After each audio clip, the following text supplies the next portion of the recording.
and today I'm going to make a little video because I've had quite a few people asking me questions about trying to get into fashion design and just asking general questions about myself. So I thought I'd make a little video and it's a little guide on anybody that wants to get into fashion design, be a designer when they grow up. I'm also going to do another video where you guys can ask me any questions you like in the comment box below, and I'm going to answer some of the ones that I pick out. So it can be about fashion design if you have any questions about doing fashion design, or it can be just general questions about myself. But before you put any questions in, I'm going to tell you a little bit about my story and how I got into fashion design and things. And then from that, maybe you'll have a few questions that you want to ask me. I feel like a lot of the art schools and a lot of the colleges maybe don't guide you as much once you've left art school and what to do. So this is again my little kind of story on what my path was and what avenue I went down. Well, everybody knows that I studied art at Edinburgh College of Art. I actually knew at high school that I was really good at art, and I kept getting prizes and I just loved it. I decided that art was where I was going to study, and I applied to go to art school once I left high school. But I really don't think I was ready, because in high school they teach you a lot of kind of restricted ways of thinking. You have your set ways to do your portfolio to then apply to the art school. And really I don't think, looking back, I was ready to go straight to art school. I applied and I didn't get in, which kind of upset me a little bit, but I didn't let it hold me back. I went away and I looked into courses to do portfolios to then reapply the following year. Now, I was 18 at this point, so I had plenty of time to decide what to do. I built up my portfolio at a little college in Glasgow, and I studied a lot of different things. Like, we did a lot of drawing, life drawing, which is drawing naked people. You have to do that quite a lot when you're in art school. Lots of different aspects like painting, sculpture, photography, just loads of things. And that kind of guided you into what avenue were your strong points and what you maybe wanted to go into. Now at that point I still wasn't very sure, but I applied to go to art school again, and this time I got accepted. Still didn't know what I wanted to study in art. A lot of art schools do a general first year course, which again is just a bit of everything: photography, sculpture, painting, drawing, so many different options. And when I went along there, I tried out all the different things, but I kind of knew about a month into my course that I wanted to do fashion. I was there for 4 years now, and the final year we had a collection that we took to Graduate Fashion Week, which some of you might have heard of, in London. And that year Victoria Beckham was the judge, which was quite exciting. So after art school in 2007, I went to work in a bridal shop just for a little bit, and it was just to kind of pay the bills. And when I was there, I quite enjoyed it. It was quite good, and I realised there was a whole market for brides, and every day people were like, "Ooh, how'd you get your makeup like that? Ooh, your hair, ooh." So I thought, you know, why am I doing this for free, giving advice on like styling a bride for her wedding day and advice on makeup, when I could, you know, get paid? So I decided to go into a makeup artistry course because I wanted to do styling and makeup artistry. So I did a really quick little express course, which cost like about £1.5 grand for like 3 days. After I studied my makeup, I then went to do a little bit of styling, and I did a few wedding fairs, and I kind of handed out leaflets for makeup and for styling, helping them personal shopping things. Didn't really get a lot back with the personal shopping thing. But the makeup, yeah, I did a little bit of makeup for brides. From there, I got into doing a wee bit for modelling agencies and events. A couple of events I was involved with were beauty pageants and things, so that was right up my street. And that was when I kind of thought, dresses could be a good one. But at that point, the whole making thing was a bit complicated for me because I was dyslexic. And in 2008, I kind of had this little urge to travel. I'd never done it before. I rented my flat out during the Edinburgh Festival, so I decided to pack my case and go back to my mum's for a bit. But when I was there, I just had this dream about moving to LA, and I kind of had this urge that I needed to do something.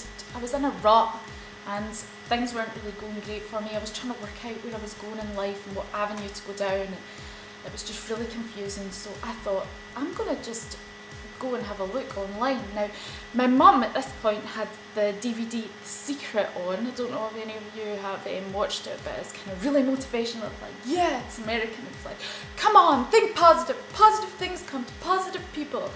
And it's like, go on, live your life and do everything for now. And so I was kind of like inspired, and I was looking on the internet and I thought, you know what? I'm going to book a flight to LA tomorrow and I'm going to live there for a month. It's just what I did.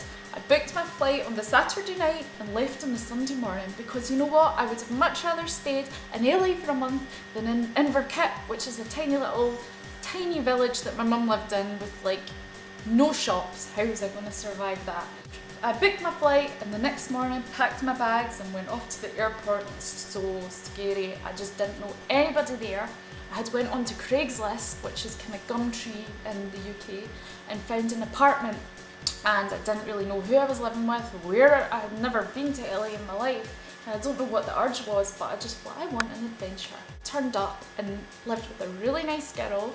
She was kind of a little bit older than me and worked in plastic surgery, kind of selling equipment to doctors, and true Ellie style. She had a bit of plastic surgery, and I stayed with this gay guy, Michael, and he didn't have a job at the time, or he was an actor, so I was out with him, and there was like drag queens everywhere, and it was just really surreal. And that was a month I stayed out there for, and I had the best month of my life. So many times I was just thinking, man, I should be here all the time, and I just loved it. I used the money that my dad had left me in his will. He had died in 2005, and used a bit out of that to go over to LA, and I kind of felt a bit guilty, but you know what, when I was there I just knew that that's what he would have wanted me to do, was to have an adventure and get out my rut and start living life. I took some CVs, although at that point I didn't really know what I wanted to do. I thought styling and that kind of thing. And you'll never believe it, one day I was walking along the street on Rodeo Drive, and I bumped into probably the best person I could have bumped into, Rachel Zoe. I was kind of like, oh, and those of you who don't know who she is, she's like the big celebrity LA stylist who did Nicole Richie, Lindsay Lohan, and all of that bunch of girls. And I met her and I spoke to her, kind of stalked her a little bit into a shop, and I spoke to her and I told her I was Scottish and loved her and this and that. And gave her my card, and nothing ever came of it, but for me it was a sign that, you know, I was on the right route. Came home after the month, and that's when I thought, right, I need to take my life more seriously. So that's when I really got my head down and started to work on what I was doing. Now, I had presented New Look TV at that point, and I had done another presenting job, which was at an event where I was on the red carpet reporting with a camera, and I interviewed Carolyn and people and what they were wearing, and I thought, ooh, I really like this. So I knew that that was an aspect I wanted to go into. Well, I was presenting Miss Universe, Donald Trump's competition, but in Glasgow and Edinburgh I presented, and I was involved a lot in organising, and I thought to myself, I can start making dresses for these girls. So worked up a couple, 2 for me to wear when I was presenting, and a couple for another couple of girls that were in the competition, and I was like, wow, I really like this. Now, previously I'd always been told at art school, really kind of given the direction that if you want to be a designer, you have to do 2 collections a year and move to London, but that really wasn't for me, and I knew that the whole collection thing twice a year just wasn't for me either. So I thought, well, I've found my area now that I'm really passionate about, which is like red carpet dresses and gowns. So I'm just going to start making these up. So there was quite a few competitions, and I started making the dresses for girls. Now, I was only charging them for the materials to cover the cost of the dress, and then I was making the dress to what they wanted, and then they were borrowing it for the night and then giving me it back. So basically I was getting a free dress that I could then use in fashion shows. I've done quite a few charity fashion shows, and every time I'm doing them and my dresses are on the catwalk, people are seeing them, so that was a good way of doing it. One of the girls from Miss Scotland, she contacted me the night before the competition, the night before, and at 12 at night asking me to borrow a dress, so I went through to Glasgow, dropped some off with her, and she ended up wearing one of them and got into the final 5, and Gok Wan had her up on stage, and they gave me a really good plug on stage, which was just amazing. And then I came up with the idea, once I put a video on YouTube showing how to make your own dress. Now it was just a draped piece of fabric and it was quite simple. So I came up with this idea to create a website showing people how to make the dresses step by step with videos, and if they like the dress they see in the video, they can buy the pattern or the template and learn how to pattern cut by following the video and making the dress. Now this was a really good idea that no one had really done before. Other patterns you buy from shops just had written instructions and they really confused me, and I had a fashion degree. So I thought, simplify the process, make it easier for young people, because pattern cutting tends to be like older people know how to do it, not many young people. For more information, there's other videos on my channel, and if you visit my website www.carolynbaxter.co.uk. In the meantime, my YouTube channel, which I'd only just started for a bit of fun, was doing really well and it got reviewed in Sugar magazine. In the meantime, my YouTube channel has caught the attention of Sky.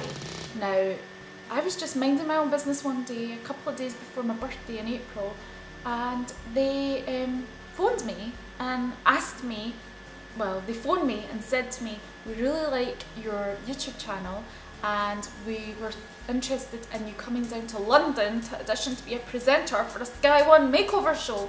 Finally, someone's going to let me on TV. So the next day, they had paid for my train to go down, so went down, did the audition. Now, I'd never done a screen test before and it was really scary and I was really nervous and I didn't have time to kind of plan. And the thing that I kept forgetting was that I had to answer the question, and no, I had to say the question and then answer it so that they could edit it all, and I was getting a bit flustered. Anyway, I was one of the only people that auditioned that hadn't done TV before, and that's basically was my downfall. They wanted someone that could, on first take, get everything perfect, and it was used to doing TV. And obviously I was the new girl, so I was going to maybe take a few takes before we got it right. So they were like, we're looking for someone else. So I was kind of like, damn. But it gave me the confidence, and I thought, if I've been specifically headhunted by Sky, then obviously I'm doing something right. And yeah, the thing that annoyed me was that they were like, oh, we want someone who has experience in TV. But then I was like, well, how am I going to get experience in TV if no one's willing to take the chance on you? So the website's going well now, and I'm selling my dresses and also my hair extensions that I'm just about to start selling as well. You can see the video tutorials on how to use them to get big glamorous hair. So now, if you've got any questions that you want to ask me, then comment in the box below and I'll make another video answering these questions. But in the meantime, I hope this has helped anyone that maybe wants to get into fashion designing one day, or just wanted an insight into what happens when you go to art school and study fashion design.